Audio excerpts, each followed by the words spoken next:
Hey there, here's a update to show what I've worked on today and yesterday. So what I've got here is a test bed where I'm rendering a single character, which makes it easier to visualize what's going on and to show basically what I want to show.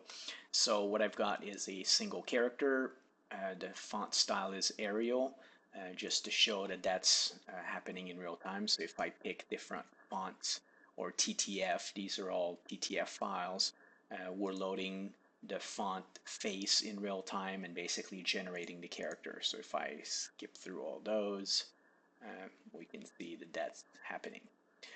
So if I go back to this font, which is sort of a straighter and not as stylized as others, it makes it easier to see what's going on.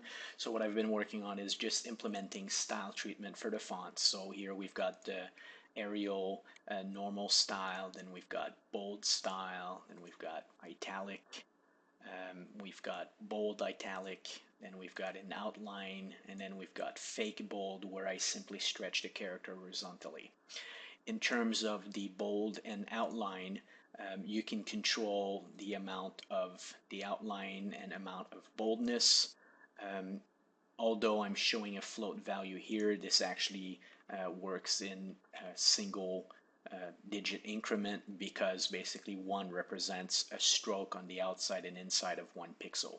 So if I go 5, it means we have a 5 pixel stroke outside and inside of it.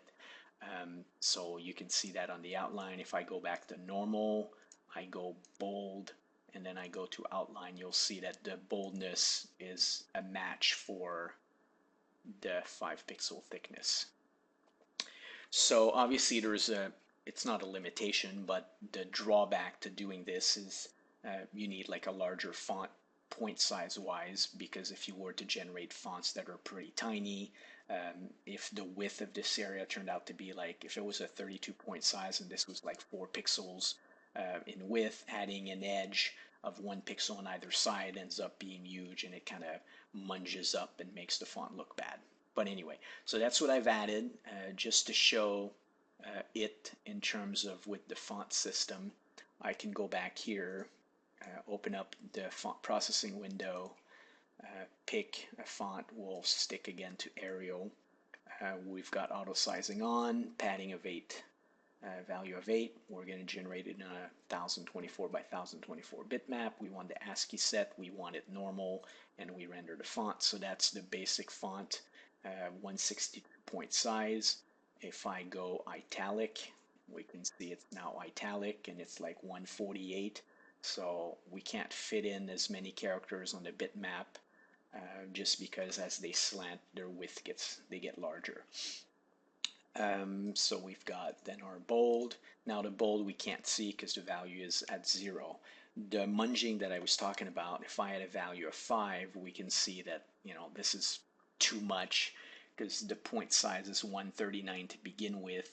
So each of the characters on their own aren't that big in terms of the number of pixels. So for a 1K texture atlas, a value of 2 is probably good enough. So maybe 3. So if we look at it, this is bold versus normal, and you can kind of see the difference there. Outline, for example, you can see like 3 pixel outline. That's how thick it is on that font. So just pick a different font just for fun. I'll go to my favorite, Jokerman. It's my new favorite font. We'll increase to a 4K bitmap. I'm going to render specific characters. I'm going to pick this guy, that guy, letter A, uppercase A, and then at. So now we can see that at a 4K, when the point size is like 2000, that's, 3 pixel width is really not enough. Now we can see the aliasing here.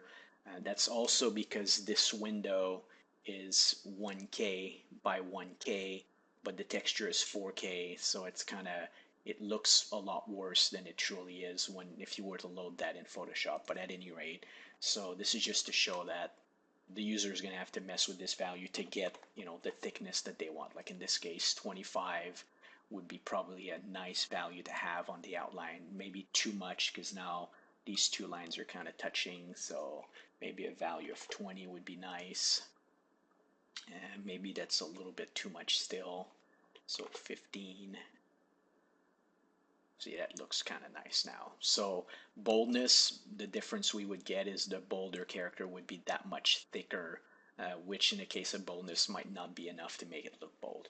But anyway, so that's what I've added. Now what I need to figure out, and I need some input on, is do I basically allow the user to pick a font, let's say the ASCII set, and then say with this ASCII set, which is 95 characters, generate on the texture atlas the plain characters, pack him along with the bold versions, and pack him along with the italic version, and who knows, maybe the outline version.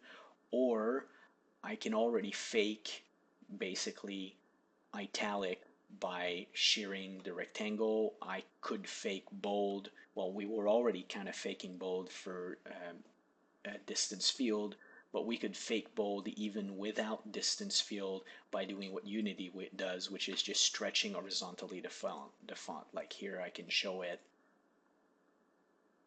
Well, I guess it rescaled the font, so it's hard to see the fake bold in this context here. I'd have to have like a, I guess if I close this, it's easier to see. I've shown it already, but let me turn this on so we can see the character. So, we could do fake bold this way.